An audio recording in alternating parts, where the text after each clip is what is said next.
At 26, Helena Prescott had accepted the harsh truth that no man would ever want her.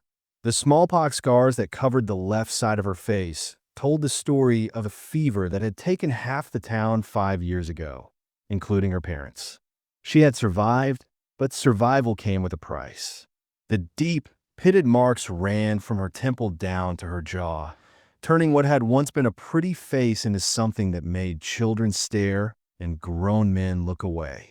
She stood behind the counter at Murphy's General Store on that crisp October morning, her neat handwriting filling the ledger book with precise numbers. Helena kept the books for 3 businesses in Dry Creek, Montana Territory, and her mathematics were perfect even if her face was not. The work paid enough for a small room at Mrs. Patterson's boarding house and 3 meals a day. It was not the life she had dreamed of as a girl, but dreams were for women who could catch a man's eye instead of making him turn away. Such a shame about poor Helena, came the familiar whisper from near the bolts of fabric. Mrs. Garrett's voice carried clearly across the store, as it was meant to. 26 years old and still unmarried. Those terrible scars. Well, no man will ever look past them, will they? Helena's pen paused above the ledger. She had heard these words 1,000 times in 5 years, but they still cut like a knife. Her fingers tightened around the pen until her knuckles went white. "She's a sweet girl," replied Mrs. Cooper in the tone people used when they pitied someone. "Works so hard, keeps such neat books. But a woman needs more than numbers to catch a husband. My herald says she's destined to be the old spinster who dies alone," Mrs. Garrett continued, clearly enjoying the gossip. "Such a waste. She was quite pretty before the fever took her.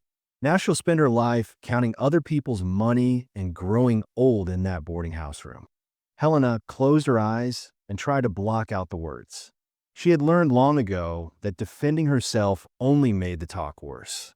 Better to stay silent and pretend she could not hear them discussing her unmarriageable state like she was a piece of damaged goods at a church auction.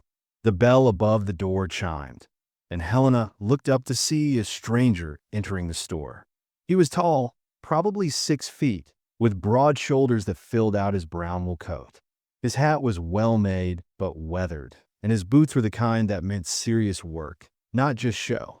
She guessed he was in his mid-30s, with dark hair that needed a trim and a face that had seen sun and wind, but was still handsome in a rugged way. He moved through the store with purpose, collecting supplies from Mr. Murphy's shelves. Flour, coffee, sugar, salt. Working man's purchases. Helena found herself watching him as he gathered his goods, noting the way he carried himself with quiet confidence. Men like him did not usually come to Dry Creek unless they were passing through to somewhere better. When he approached the counter with his arms full, Helena quickly looked down at her ledger, letting her long brown hair fall forward to hide the worst of the scars. It was an old habit, this attempt to shield her damaged face from strangers. "Good morning," the man said, his voice deep and steady. He set his purchases on the counter and waited while Mr. Murphy tallied the cost. "That'll be $3.40, Murphy said, wrapping the goods in brown paper. The stranger paid without haggling and tucked his supplies under his arm. Then, instead of leaving as Helena expected, he turned to her. She kept her head down, hoping he would move on, but his boots did not move from in front of her section of the counter. "You Miss Prescott," he said. It was not a question. Helena looked up in surprise, forgetting to hide her scars. His eyes were dark brown, almost black, and they looked directly at her face without flinching or turning away. She had grown so used to people's uncomfortable glances that his steady gaze caught her off guard. "Yes," she managed to say. Have we met?" "No, but I've made inquiries about you," he said simply. "My name is Isaac North. I own the North Ranch about 20 miles east of here." Helena had heard of the North Ranch. It was one of the largest spreads in the territory, successful and well-managed.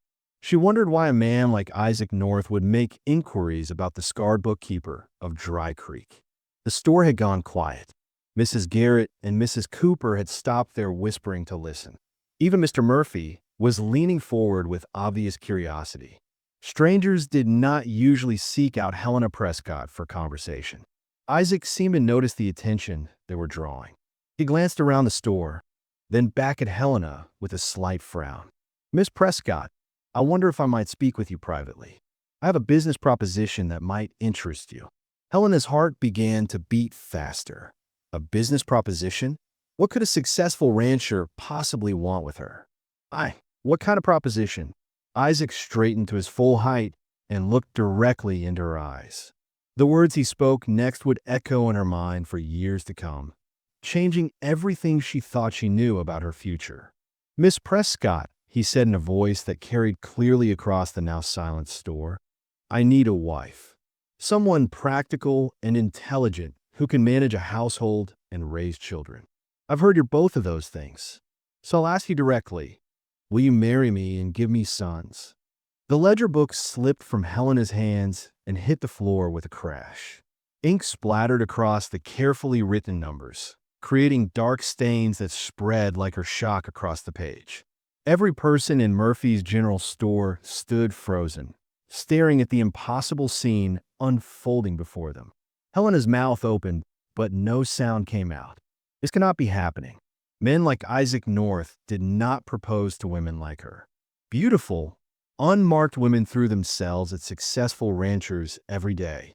Why would he choose the scarred spinster that everyone pitted? Isaac stood waiting for her answer, completely serious, apparently unbothered by the audience of shocked townspeople.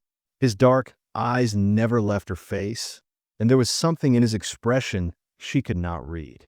Determination, perhaps, or maybe desperation of his own kind. Helena whispered, then stopped.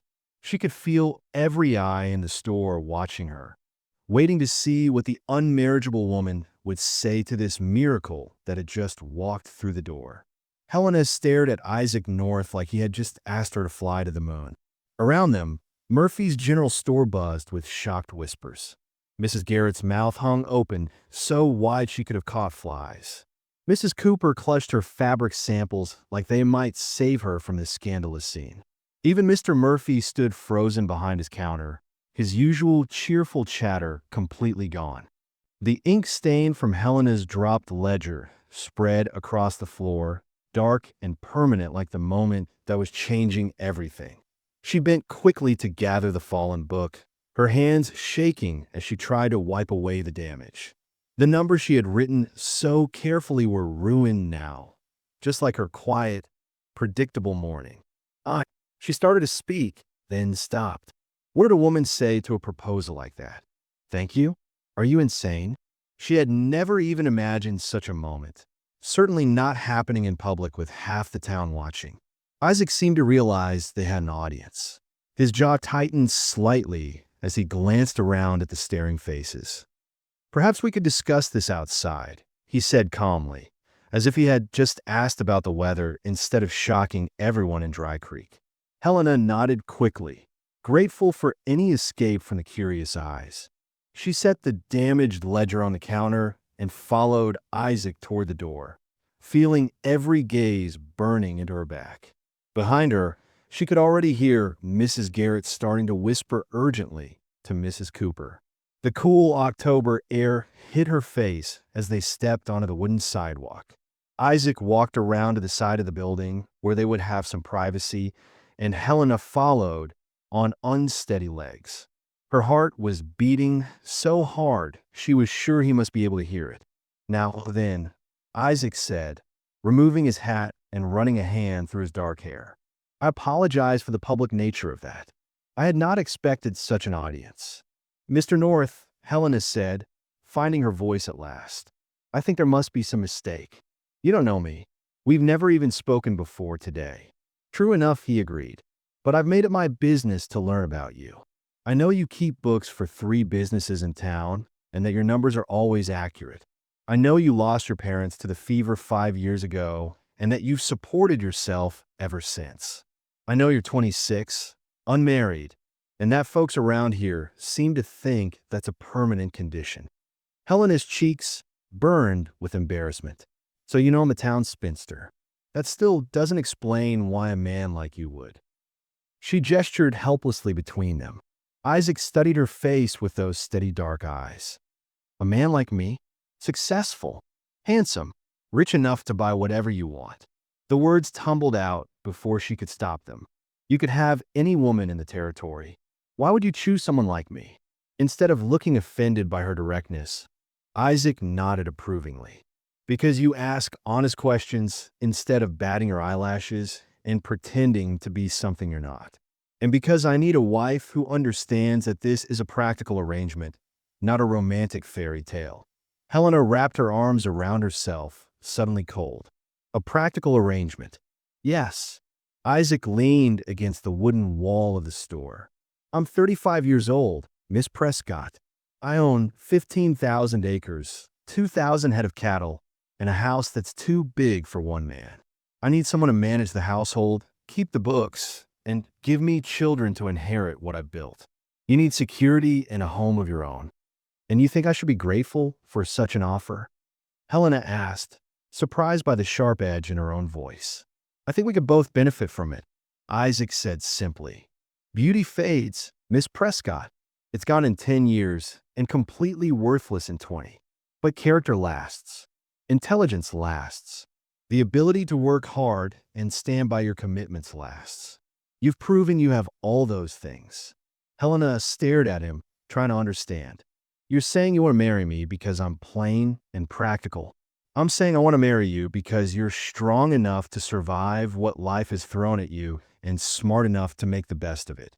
Those are rare qualities in any person, man or woman. The compliment, if it was a compliment, left Helena feeling more confused than flattered. What exactly are you proposing, Mr. North? Marriage, he said, legal and proper. You would have your own bedroom in my house and complete authority over domestic matters. I would treat you with respect and expect the same in return. In time, if we suit each other well enough, we would have children. If we suit each other, Helena repeated slowly. I won't lie to you, Isaac said. I'm not offering love or romance. I'm offering partnership and security. A chance to be mistress of your own home instead of keeping other people's books for the rest of your life. Helena looked down at her hands, work-worn from years of writing in ledgers and helping around the boarding house. She thought of her small room with its narrow bed and single window. She thought of Mrs. Garrett's pitying whispers and the certainty that she would grow old alone, caring for other people's business while having none of her own. Why me? She asked again. Really, why? Isaac was quiet for a long moment. When he spoke, his voice was softer. Because I've watched you, Miss Prescott. I've seen how you handle the merchants who try to cheat, how you keep perfect books even when the work is tedious. I've seen you help Mrs. Patterson with her sick boarders and never ask for extra pay. You have integrity. That's worth more than a pretty face. Helena felt something crack open inside her chest, some small, desperate hope she had buried years ago. And if I said yes, what then? We could be married within a week. You would come to the ranch as my wife. We would learn to live together respectfully and see what develops between us. And if nothing develops, she asked quietly. Isaac's expression grew serious. Then we would still have a partnership. You would still have a home and security. I would still have someone I could trust to help me build something lasting. Helena walked a few steps away, trying to think clearly. This was insane. People did not marry strangers based on practical arrangements. At least, women like her did not marry successful ranchers for any reason at all. But what was her alternative? More years in the boarding house. Watching other women marry and have families while she grew old alone? More pitying looks from people who saw her as nothing but damaged goods? I need time to think, she said finally. Of course. Isaac put his hat back on, settling it at just the right angle. I'll be staying at the hotel tonight. I'll need your answer by tomorrow morning, one way or another. Tomorrow morning, Helena repeated. Yes. If you decide to accept, we can make arrangements immediately. If not, I'll head back to the ranch, and you can forget this conversation ever happened. He tipped his hat politely and started to walk away, then paused. Miss Prescott, whatever you decide, I want you to know that I meant what I said. You have qualities that matter more than anything a mirror can show you." Helena watched him walk toward the hotel, his long stride confident and sure. Around her, the normal sounds of Dry Creek continued. Horses walking down the dusty street, hammers ringing from the blacksmith shop, women chatting on their porches. But everything felt different now, like the whole world had shifted while she was not looking. That evening, Helena sat in her small room at the boarding house, staring at her reflection in the cracked mirror above her wash basin. The scars looked especially pronounced in the lamplight, deep and permanent. She traced one with her finger, remembering the fever that had marked her and stolen her future. Or had it? Isaac North did not seem to see her as damaged goods. He saw someone strong, someone useful, someone worthy of respect. Could he be right? Could there be more to her value than what showed on her scarred face? Helena blew out the lamp and lay down on her narrow bed, but sleep would not come. Tomorrow morning, she would have to give Isaac North an answer that would either keep her trapped in her current life or change everything forever. Outside her window, the moon cast silver light across the quiet town, and Helena Prescott faced the biggest decision of her 26 years. Helena Prescott stood outside the hotel at dawn, her few belongings packed in a worn carpet bag at her feet. The morning air was crisp and clean, with the promise of a clear October day ahead. She had not slept more than an hour all night, turning Isaac North's proposal over in her mind until she felt dizzy with the weight of it. When Isaac emerged from the hotel, he looked fresh and rested, as if proposing marriage to strange women was something he did every day. He stopped when he saw her waiting there with her bag, and something flickered across his face that might have been relief. "Good morning, Miss Prescott," he said, touching the brim of his hat politely. Helena took a deep breath and met his dark eyes directly. "Good morning, Mr. North. I accept your terms." For a moment, neither of them spoke. The words hung in the morning air between them, making everything real in a way that yesterday's conversation had not. Helena felt her heart hammering against her ribs, but Isaac simply nodded once, as if she had just agreed to keep his books instead of becoming his wife. "Very well then," he said. "We can be married within the hour if you're agreeable. Preacher Williams lives just down the street, and we'll need 2 witnesses. After that, we can head to the ranch. Within the hour." Helena's knees felt suddenly weak. "So soon? No point in waiting," Isaac said practically. "You've made your decision, and I've made mine. Might as well get it done properly." The wedding ceremony took place in Preacher Williams' small parlor with Mrs. Williams and the hotel clerk serving as witnesses. Helena wore her best dress, a dark blue wool that she had carefully mended the night before. Isaac had found time to shave and put on a clean white shirt. They stood side by side in front of the preacher's mantle, neither touching the other, while the words of the marriage service washed over them. When Preacher Williams asked if Isaac would take Helena as his lawfully wedded wife, his "I do" was clear and firm.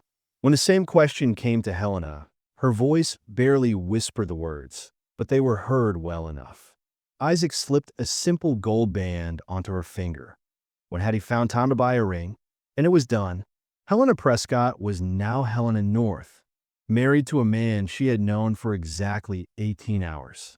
The ride to North Ranch took most of the day. Isaac's wagon was well-built and comfortable, pulled by 2 strong horses that knew the road home. Helena sat beside her new husband, her hands folded carefully in her lap, trying to understand what she had just done. The Montana Territory stretched around them in rolling hills covered with golden grass that moved like water in the wind. It was beautiful country, bigger and wilder than anything she had seen during her careful life in town. Isaac was not much of a talker during the journey. He pointed out landmarks occasionally, a creek where he watered his cattle, a hill where wolves sometimes gathered, but mostly he drove in comfortable silence. Helena found herself stealing glances at his profile, trying to read the man she had just promised to honor and obey. His hands were steady on the reins, work roughened but gentle with the horses. Whatever else Isaac North might be, He was clearly a man who knew how to handle responsibility. When they finally topped a ridge in the late afternoon, Helena saw North Ranch spread out below them like something from a dream. The house was larger than she had expected, built of stone and timber with a wide porch that wrapped around two sides. Outbuildings dotted the landscape: barns, corrals, a bunkhouse for the hired hands. Cattle grazed in fenced pastures that seemed to stretch forever toward the distant mountains. "It's beautiful," Helena said softly, and meant it. Isaac pulled the wagon to a stop and looked out over his land with obvious pride. 15 years I've been building this place. Started with nothing but a worn-out horse and more ambition than sense. You built all this yourself?" "With help," he said. "Good men who knew cattle and weren't afraid of hard work. But yes, this is mine. Ours now, I suppose." "Ours." The word sent a strange thrill through Helena's chest. She had never owned anything more valuable than the clothes on her back, and now she was mistress of this vast, prosperous ranch. The house was even more impressive up close. Isaac carried her bag up the front steps and opened the door to reveal a spacious entry hall with polished wood floors and a staircase that curved gracefully to the second floor. Everything was well made and carefully maintained, though it had the empty feeling of a place where only one person lived. "Come," Isaac said, leading her up the stairs. "I'll show you to your room." He opened a door at the end of the hallway to reveal a bedroom that took Helena's breath away. It was larger than the entire space she had rented at the boarding house, with tall windows that looked out over the ranch. A four-poster bed dominated one wall, covered with a quilt in shades of blue and cream. There was a writing desk near the windows, a comfortable chair by the fireplace, and a wardrobe that could hold more clothes than Helena had ever owned. "This is yours," Isaac said simply. "Private as promised. My room is at the other end of the hall." Helena set her carpet bag on the bed and ran her fingers along the smooth surface of the writing desk. "It's lovely. Thank you. Dinner is usually at 6, Isaac continued. "Mrs. Chun comes in to cook and clean 3 times a week, but you'll have authority over household matters now. Whatever you think needs changing, just let me know." Helena nodded, still trying to absorb the reality of her new circumstances. Yesterday morning, she had been the pitted spinster keeping other people's books. Tonight, she would sleep in this beautiful room as the wife of one of the most successful ranchers in the territory. Isaac moved toward the door, then paused. "Helena, you don't regret your decision, do you?" She looked at him standing in the doorway of what was now her bedroom. This man who had appeared out of nowhere and changed her entire life in the span of a day. He had been nothing but respectful and considerate, exactly as he had promised. But there was something in his eyes now that had not been there before. An uncertainty that made him seem more human and less like the confident rancher who had walked into Murphy's store. "No," she said honestly. "I don't regret it. Do you?" "No," Isaac replied, and she thought she heard relief in his voice. "I think we'll do well together, Helena North." Helena North. Her new name sounded strange and wonderful on his lips. She was no longer Helena Prescott, the scarred bookkeeper that nobody wanted. She was Helena North, wife to Isaac, mistress of this beautiful ranch. That evening they ate dinner at a long table in the dining room, sitting at opposite ends like polite strangers. Mrs. Chun had left pot roast and vegetables before returning to her own home, and the food was delicious. Isaac asked about her work in town, and Helena found herself talking more freely than she had expected. He was a good listener, asking thoughtful questions about the businesses she had managed. After dinner, Isaac excused himself to check on the animals, leaving Helena alone in the house that was now her home. She wandered from room to room, touching surfaces and looking out windows, trying to make it all feel real. The parlor had a piano. Did Isaac play? The kitchen was modern and well-equipped. The library held more books than Helena had ever seen in one place. When Isaac returned, he found her in the library, running her fingers along the leather spines. "Do you read?" he asked from the doorway. "When I can find the time," Helena said. And when I can't afford books, consider these yours as well, Isaac said. I'd be glad to know they were being used. They stood there in the lamplight, two people who were legally married but still essentially strangers. Helena felt the weight of all the things they did not know about each other, all the conversations they had never had. But she also felt something else, a quiet contentment that surprised her. For the first time in 5 years, she was not alone. I should let you get settled, Isaac said finally. Tomorrow I'll show you around the ranch properly, introduce you to the men. I'd like that, Helena said. Isaac nodded and started to leave, then turned back one more time. Helena? I meant what I said about this being a partnership. Your opinions matter here. Don't hesitate to speak up if you think something needs changing. After he left, Helena climbed the stairs to her beautiful new bedroom and prepared for bed in privacy and comfort for the first time in years. As she brushed her hair in front of the mirror on her dressing table, she caught sight of her reflection and stopped. The scars were still there, would always be there. But somehow, in this new place with this unexpected man, they seemed less important. She was Helena North now, and Helena North had value beyond what any mirror could show. The first heavy snow came 3 weeks after Helena's wedding, trapping her and Isaac in the house together for 4 long days. She woke on that third morning to find frost covering her bedroom windows in delicate patterns that looked like lace.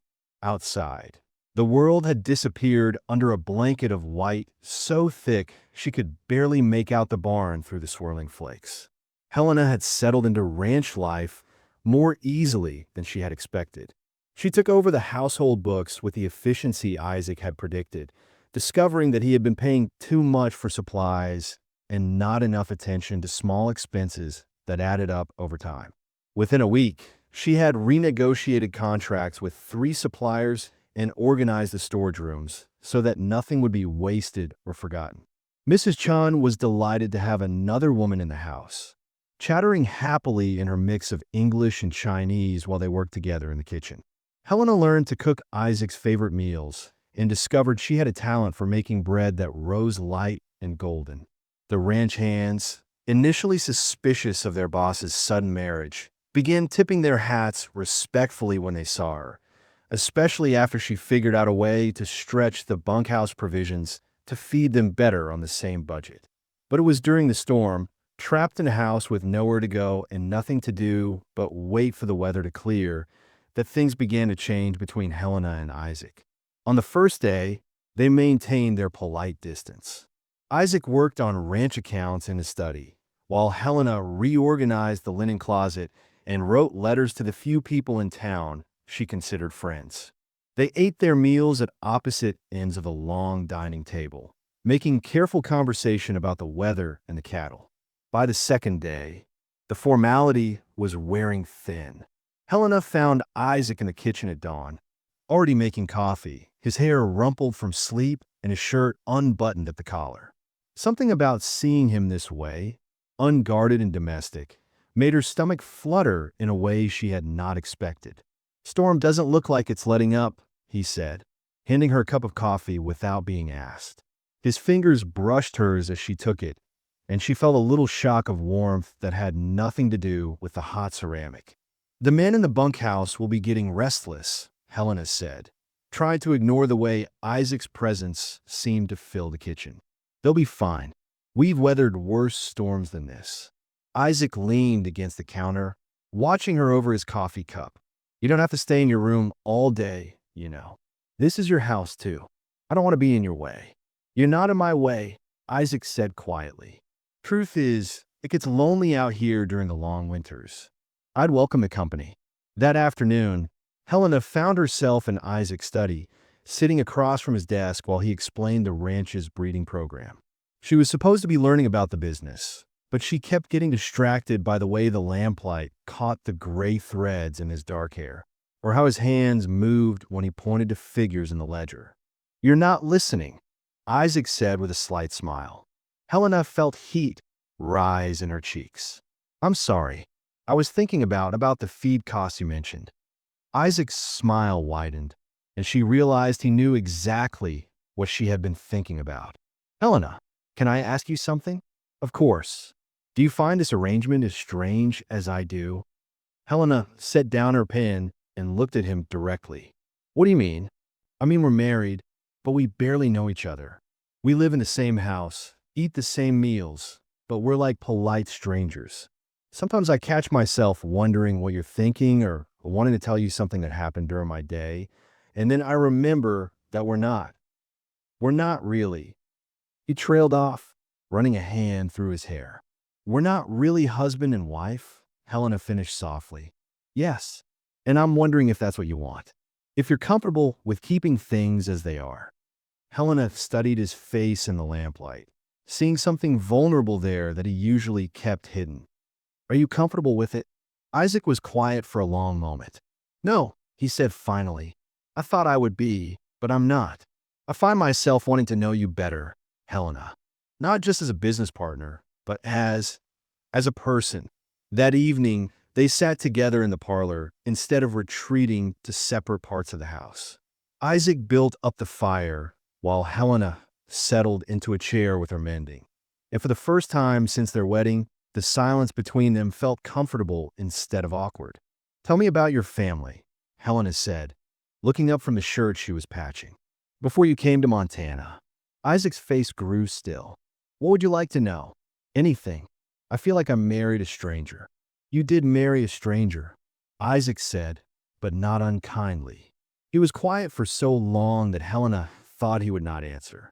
Then he spoke, his voice low and careful. I was married before. Did you know that? Helena's needle paused in the fabric. No, I didn't know. Her name was Mary. We were married for 2 years. Isaac stared into the fire, his expression distant. She died giving birth to our son. The baby died too.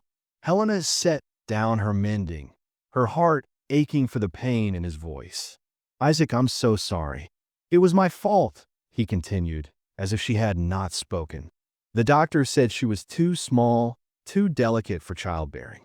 But I wanted children so badly, and she wanted to please me. I convinced her to try again after she lost the first baby. You didn't know what would happen, Helena said gently. Isaac looked at her then, his dark eyes filled with an old grief that took her breath away. I killed them both with my selfishness, my need for sons, for someone to carry on what I'd built. After that, I swore I would never love anyone again. Love makes you selfish, makes you take risks with other people's lives. Helena rose from her chair and crossed to the sofa where Isaac sat. She could see the tension in his shoulders, the way his hands gripped his knees as if he were trying to hold himself together. Without thinking, she reached out and covered one of his hands with hers. Is that why you chose me? She asked softly. Because you thought you could never love me? Isaac's hand turned palm up beneath hers, his fingers closing around hers with gentle pressure. Yes, he admitted. I thought if I married someone practical, someone who understood it was just an arrangement, I could have the children I wanted without the risk of loving again. And now, Isaac's thumb brushed across her knuckles, sending shivers up her arm. Now I'm beginning to think I was a fool to believe I could control something like that. They sat in the firelight, hands linked, both afraid to move and break the spell that had settled over them. Helena could feel her heart beating fast against her ribs, could see the pulse jumping in Isaac's throat. The space between them on the sofa seemed enormous and impossibly small at the same time. Helena, Isaac said, his voice rough, I need you to know something. When I asked you to marry me, I meant to keep my distance. I meant to be respectful and nothing more. But these past few weeks, watching you make this place into a real home, seeing how kind you are to Mrs. Chun and how fairly you treat the men. You're not what I expected. What did you expect? Someone I could ignore, he said honestly. Someone who would manage my house and bear my children and never make me feel anything more than gratitude. He lifted their joined hands and pressed a soft kiss to her knuckles. Instead, I find myself thinking about you all day, wondering what you're doing, wanting to hear your laugh, looking forward to dinner just so I can watch you eat. Helena's breath caught in her throat. Isaac, I know this wasn't part of our agreement, he said quickly. And if you want to keep things as they are, I'll respect that. But I had to tell you how I feel." Before she could lose her nerve, Helena leaned forward and touched her lips to his cheek, just beside the corner of his mouth.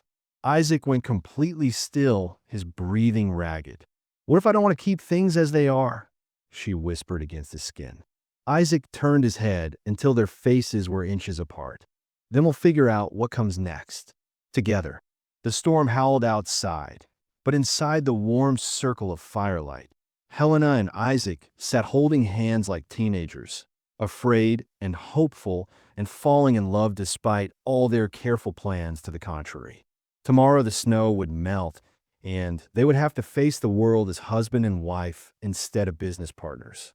But tonight, they had crossed a line they could never uncross, and neither of them wanted to go back.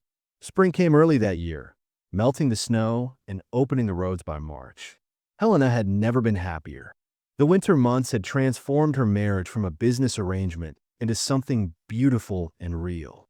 She and Isaac shared meals, conversations, and long evenings by the fire, though they still maintained separate bedrooms.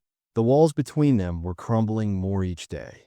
Helena was hanging laundry on the line behind the house when she heard the carriage approaching.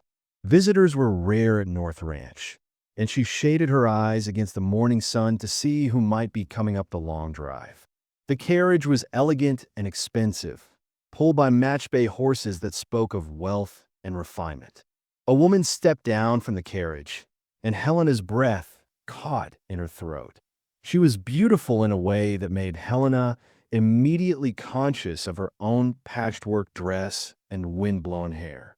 The visitor had golden hair arranged in perfect curls, skin like porcelain, and a figure that filled out her traveling dress in all the right places. She moved with the confidence of someone who had never doubted her own worth. Isaac emerged from the barn, and Helena watched his face change when he saw the visitor. Recognition, surprise, and something else she could not identify flickered across his features. "Sarah," he said, removing his hat. "What brings you all the way out here?" Sarah Mitchell. Helena had heard the name whispered in town. The beautiful widow whose husband had left her a fortune. She smiled at Isaac with the kind of warmth reserved for old friends, or perhaps something more. "Isaac," Sarah said, extending her gloved hand. "You look wonderful. Ranch life agrees with you." "Sarah, I'd like you to meet my wife, Helena," Isaac said, gesturing toward where Helena stood frozen by the clothesline. Sarah's blue eyes swept over Helena, taking in every detail from her scarred face to her work-worn hands. Her smile never wavered, but Helena caught the flash of satisfaction in her gaze. "Your wife," Sarah said sweetly. "How lovely. I had heard rumors, but you know how unreliable town gossip can be." Helena forced herself to walk forward and extend her hand politely. "Mrs. Mitchell, welcome to North Ranch." Sarah's handshake was brief and cool. "Please call me Sarah. Isaac and I are very old friends. We were engaged once, before he married his first wife." The words hit Helena like a physical blow. Isaac's jaw tightened, but he did not deny it. "That was a long time ago," he said carefully. "Not so long," Sarah laughed, a musical sound that made Helena feel clumsy and rough by comparison. "I was just passing through on my way to visit relatives in Billings. I simply had to stop and see how you were getting along." Helena excused herself to prepare refreshments, her hands shaking as she arranged cookies on her best china plate. Through the kitchen window, she could see Isaac and Sarah walking toward the corral, their heads bent together in intimate conversation. Sarah's hand rested lightly on Isaac's arm, and she gazed up at him with obvious adoration. When Helena brought the tea service to the parlor, she found them sitting close together on the sofa, looking through a photograph album that Sarah had produced from her traveling bag. "Remember this?" Sarah was saying, pointing to a picture. "The church social where you first asked me to dance?" Isaac's expression was unreadable. "I remember." Helena set down the tray with trembling hands. Sarah looked up with false brightness. "Helena, you simply must see these photographs of Isaac when he was younger. He was quite the most handsome man in the territory. Helena forced herself to sit and pour tea while Sarah regaled them with stories of parties and dances they had attended together, of mutual friends and shared memories. With every word, Helena felt herself shrinking, becoming invisible. She was the scarred intruder in a story that belonged to two beautiful people who had known each other when they were young and whole. That evening, Sarah accepted Isaac's invitation to stay the night rather than continue to Billings in the dark. Helena prepared the guest room, smoothing the sheets with mechanical precision while her heart broke quietly in her chest. At dinner, Sarah dominated the conversation with amusing stories and gentle touches on Isaac's hand. She was everything Helena was not: graceful, charming, unmarked by tragedy or hardship. When she laughed, Isaac smiled in a way Helena had never seen before. After dinner, Helena excused herself early, claiming exhaustion. As she climbed the stairs, she heard Sarah's voice drift from the parlor. "She seems very practical, Isaac. I suppose that's what you need now." Helena did not wait to hear Isaac's response. In her room, she pulled out her old carpet bag and began to pack. She had been fooling herself to think a man like Isaac could ever truly want someone like her when women like Sarah existed in the world. Through her window, she could see them walking in the moonlit garden, Sarah's golden head close to Isaac's dark one. Helena closed her eyes and tried not to imagine what they might be saying to each other. By morning, her decision was made. She left a brief note on the kitchen table. "Thank you for showing me I could be more than I thought. Find your happiness. Helena." The stage to Denver left at noon. Helena was on it. Isaac found Helena's note when he returned from the morning chores, still thinking about his uncomfortable conversation with Sarah the night before. The simple words on the kitchen table hit him like a physical blow. "Thank you for showing me I could be more than I thought. Find your happiness. Helena." Her wedding ring lay beside the note, catching the morning sunlight like a small, heartbreaking accusation. "She's gone," Sarah said from the doorway, though her voice held no surprise. "I saw her leaving with her bag at dawn. Such a shame." Isaac looked up at Sarah, seeing her clearly for the first time in 24 hours. She was beautiful, yes, exactly as he remembered from their youth. But as he stared at her perfect face, all he could think about was Helena's courage the night she had kissed his cheek by the firelight, Helena's gentle hands tending the sick calf, Helena's laugh when she discovered she could make bread that rivaled Mrs. Chen's. "You knew she was leaving," he said quietly. Sarah's smile faltered slightly. "I may have mentioned that you and I have unfinished business, that some marriages of convenience aren't meant to last forever." Isaac felt something cold and hard settle in his chest. "What exactly did you say to my wife?" "Nothing that wasn't true," Sarah said, moving closer. "Isaac, surely you can see that this was all a mistake. You married her out of loneliness, not love. But I'm here now. We can have what we should have had years ago, before married, before all the tragedy. We can be happy together." Isaac looked at this woman who represented his past, his youth, his life before loss and guilt had marked him. She was offering him everything he had once wanted: beauty, social standing, a return to simpler times when he believed in fairy tale endings. But as he stood there, all he could see was Helena's scarred face the first morning she had made him coffee, uncertain but trying so hard to please. Helena organizing his chaotic study with quiet efficiency. Helena defending him to a supplier who had tried to cheat the ranch. Helena sitting by the fire, mending his shirts and listening to his stories about the cattle as if they were the most fascinating tales ever told. "No," Isaac said simply. Sarah blinked. "No, I don't love you, Sarah. I thought I did once, but that was a boy's infatuation with a pretty face. What I feel for Helena is a man's love for a woman who has become part of his soul." Isaac grabbed his hat and coat, heading for the door.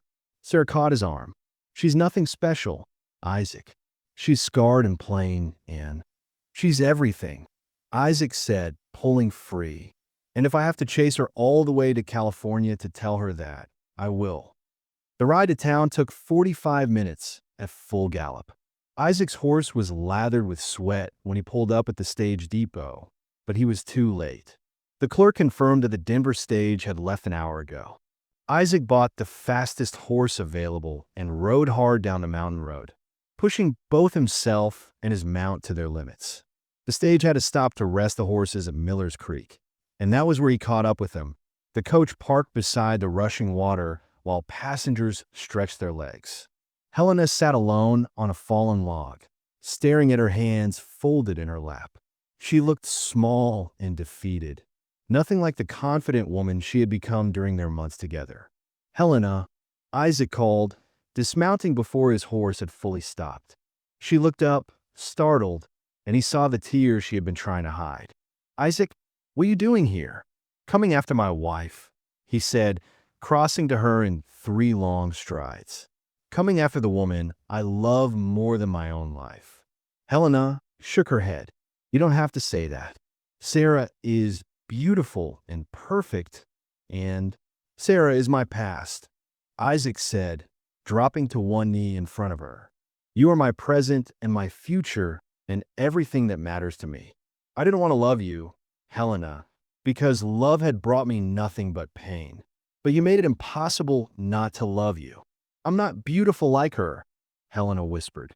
Isaac cupped her scarred face in his hands. "You are beautiful to me. Every line, every mark, every stubborn expression when you're balancing the books. You're the most beautiful thing in my world." He kissed her then. They're beside the creek with the stage passengers watching. Kissed her with all the love and desperation and hope he had been holding back. When they broke apart, Helena was crying again, but these were different tears. "Come home with me," Isaac said. "Come home and let me love you the way you deserve to be loved." "Yes," Helena whispered. "Yes."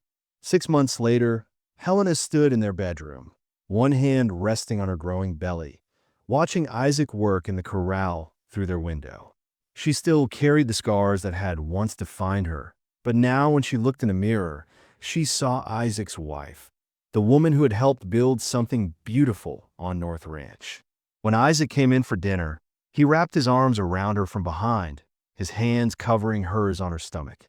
"How are you feeling?" he asked, pressing a kiss to her neck. "Perfect," Helena said, and meant it. She had given him the son he wanted, but more than that, they had given each other a love that saw past every imperfection to the perfect hearts beneath. She was no longer the unmarriageable woman from Dry Creek.